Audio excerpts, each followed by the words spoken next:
kuri uno munsi rero mbere yuko tuza gutangira njyangoze ko nyuma tuganire ku mugani w'ikinyarwanda cyangwa se ku mugani waciye n'abanyarwanda uvuga ngo indi byara mwiru na muhima turebe icyo bishatse kuvuga cyangwa se ibyo n'umunyarwanda ashatse kuvuga muri make rero n'umugani cyo ashatse kugaragaza nuko umubyeyi ashaka ko yabyara abana babiri ko bose bakavuka batandukanye mu mico mu myitwarire ndetse no mu bintu bakunda cyangwa se mu bintu bazakora ugasanga mwakora ibintu bitandukanye n'iby'undi ndetse kandi binahabanye ugasanga mwabaye umupolisi ugenda abaye igisambo cyangwa se mu bindi bintu bitandukanye abantu benshi bagenda babibona muri buno buzima. Niyo mvunje kugira ngo tuganire kuri no topic turi abasari bakomeye cyane muri industry Rwanda cyangwa se muri industry entertainment Rwanda yaba muri sport muri politike ndetse n'ibintu bitandukanye abantu babiri bavuka cyangwa se barenze babiri ariko bose bavandimwe ariko bakora akazi kamwe kandi bakagakora neza kakanabatunga. Tuzatire abano bantu bose turi amazina yabo turi bigiye bavukiye kandi turi n'ikintu bakora cyagiye kibagira abasari muri no career yabo cyangwa se muri career baherereyemo byose aza kugenda ibyo muri kino kiganiro. Reka rero mbaze musubize kandi nkubwira ko nitwe ngabe nkari kadi barinjya gutegura byinshi kuri kino kiganiro ngi kaba ari spotlight jam uzagenda numva amakuru atandukanye yegeranye ngibi ndetse n'ibindi bitandukanye ushikaze no gukora subscribe niba utarayikora kugira ngo byose tuzajye bigucika. Reka rero nguye kaze uzi ko nyuma dore muri football cyangwa se dore muri sport bazo kwasanga abavandimwe batandukanye cyiciro cya sport aricyo kirimo abavandimwe benshi kandi bakora ino career kandi bakanayikora neza akabara abasitari mu bihe bitandukanye ya muri football basketball ndetse na volleyball. Tuzobera muri football rero basanga amwe mu mazina abiri akomeye cyane muri football nyarwanda tukavuga ko ari nahaye izina cyangwa se haye sura football nyarwanda dore kuba yuzi football nyarwanda ntabwo gutaze no mazina abiri dore ko ari amazina akomeye cyane ubitabona niyo nzima ari wamamaye cyane mu mupira w'amaguru mu Rwanda muri aba makipe atandukanye nko muri sport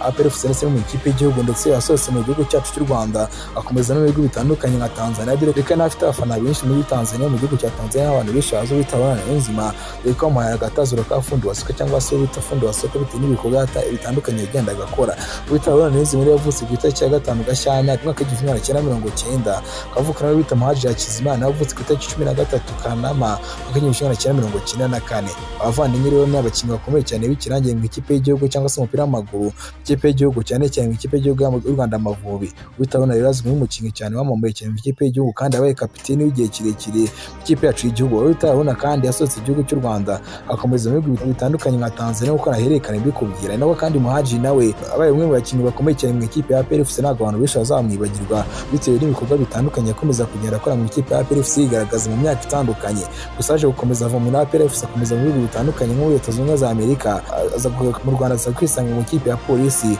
kugeza ubwo akongeye gusohoka mu Rwanda aza gukomeza mu gihugu cya Kenya akaba ari gukina ubu ngubu azakomeza rero kwikubandi bavandimwe bavuka cyangwa se abavandimwe bavukana ariko bakaba bakora career imwe gukina umupira w'amaguru bangana abavandimwe bane bose bisanze muri career imwe yo gukina umupira w'amaguru dore ko bomba rero nabo bana bonyine bari bahari ko bona bose baje kwisanga muri career yo gukina umupira w'amaguru wita Bubasoma n'abantu bishora muzo makipe atandukanye nka PFC ndetse na Sport ndetse yaje no gusohoka mu gihugu cyacu cy'u Rwanda akomeza gukina mu bihugu bitandukanye byo hanze avuka rero bose ku itariki ya 24 Mutarama mwaka w'1949 avuka no bitafite naho mbaringa n'abantu bishamuze cyane mu ikipe ya PFC ndetse yaje gusohoka muri APR akomeza muri Yose abose rero akaba arakina aba defenseur cyane cyane nko bita Bubasoma arakinaga mu defense wo kuri gatatu nako kandi ufite naho mbaringa nawe akinaga mu defenseur wo kuri kabiri mbaringa aravuka yavutse ku itariki ya 20 Gicurasi mwaka w'1996 nako kandi afite undi muvandimwe twa no Sucimi Imana wo kina mu ikipe ya PFC gusa akaba akina mu defenseur hagati cyangwa se central defense agafite ku itariki ya 31 Ukuboza muri 2001 nako kandi afite undi muvandimwe nawe akina mu makipe atandukanye nka Marine twa Salomo Yasini ko nawe ari umuvandimwe cyangwa se ko nawe yisinze muri career yo gukina umupira w'amaguru akina amakipe atandukanye nka Marine nk'uko nabimaze kwikubwira. Abandi bavandimwe baje kwisanga muri career imwe yo gukina ariko atari football baje kwisanga muri volleyball itwa Patrick ko umuntu kavara avutse ku itariki ya 16 Kamena mwaka w'1991 akavuka no bita Flavien Ndamukunda. Abavandimwe rero bakaba baratanye amakipe atandukanye cyangwa se barakina amakipe atandukanye ya volleyball aho bakina n'ikipe y'igihugu ndetse kandi amakipe nka Gisagara Volleyball Club akaba ari abantu bose cyangwa se abantu bose bamenyekaniye abandi bakinyi cyangwa se abandi bavandimwe baje kwisanga muri career imwe yo gukina bo ni football n'ubundi nkuko twatangiye tubivuga no bita Georgia Kwizera abantu benshi batangiye kugenda amenyera ino zina dore ko ari umukinnyi umaze iminsi mike cyangwa se maze amezi make yatangiye gukina ikipe y'igihugu y'u Rwanda Amavubi dore ko ari nk'abakinnyi bavukiye hanze ariko ari abanyarwanda bakaza kwemera gukina mu Rwanda akaba umukinnyi ukina muri Leta Zunze Ubumwe za Amerika baravutse ku itariki ya 1 Mutarama mwaka w'1999 abavukana no bitariya mu mujyi bakaba bakina muri Leta Zunze Ubumwe za Amerika rero nkuko nabimaze kubikubwira bya Kwizera rero akaba aratangiye gukina ikipe y'u Rwanda gusa umuvandimwe yari Mugisha ntago aratangira kujya ku rwego rw'ijoro cyakira kuri career cyangwa se kuri level y'amashuri yo muri Leta Zunze Ubumwe za Amerika Turaza kuva muri football rero twinjiye muri kariyeri y'ubuhanzi cyangwa se muri entertainment, aho turaza kugenda tuhasanga abavandimwe batandukanye bisanze muri kariyeri imwe maze ikanabatunga bakanayikora neza cyane. Turasanga uwita Vestine Ishimwe ndetse n'uwita Dorcas Kamikazi. Vestine yaravutse muri 2004 kandi Dorcas nawe aza kuvuka muri 2006, bakaba bazwi nka Vestine na Dorcas mu ndirimbo zo kuramya no guhimbaza Imana, bakunzwe mu ndirimbo zitandukanye cyane nka Donaye, naho, ijambo ndetse n'izindi ndirimbo zitandukanye nyibuye abantu benshi barabazi. Tuza kuva kuri Vestine na Dorcas tuzakomeza ku bandi bantu bakomeye cyane muri filime nyarwanda cyangwa se muri sinema nyarwanda. Turasanga uwita usanga Bahavu Jeannette avutse ku itariki 17 Nyakanga ndetse na murumuna we wa Serahema Tracy, abombi bakaba baramamaye cyane cyangwa se bita Bahavu yamamaye cyane muri filime cyangwa se muri serie yitwa Impanga, ari nako umuvandimwe we yamamaye cyane nk'umuproducer wa filime.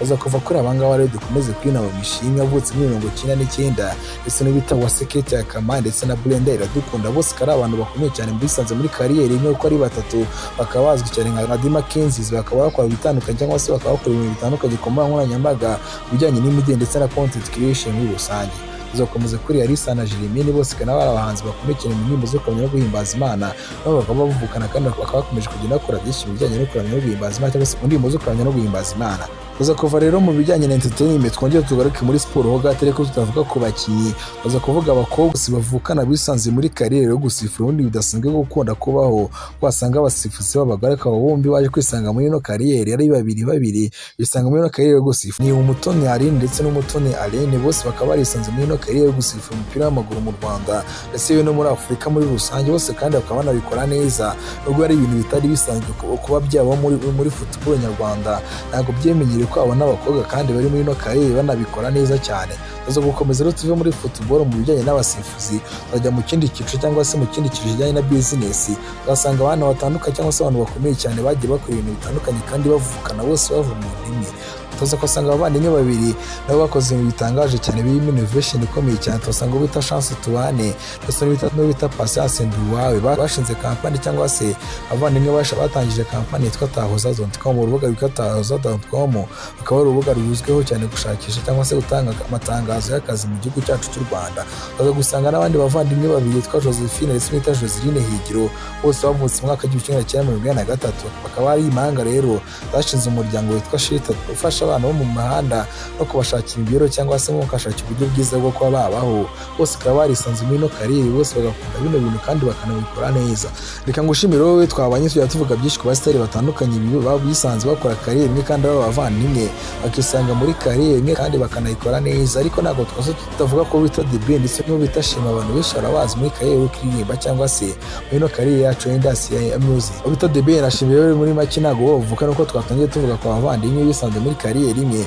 ubwo Debe ni onkeri we bita Shemi cyangwa se onkeri w'umwana witwa Shemi uri kugenda uzamuka muri ino minsi. Niyo mpamvu rero kugenda tutabavuzeho dore ko nabo bafitanye isano ya hafi kandi bakaba bisanze muri kariyeri imwe yo kuririmba kandi bakanabikora neza. Reka ngushimire wowe twabanye ngo tegure byinshi twanga bimwari kade iyi na yindi yitwa Spotlight Jam naho undi Astra Vista.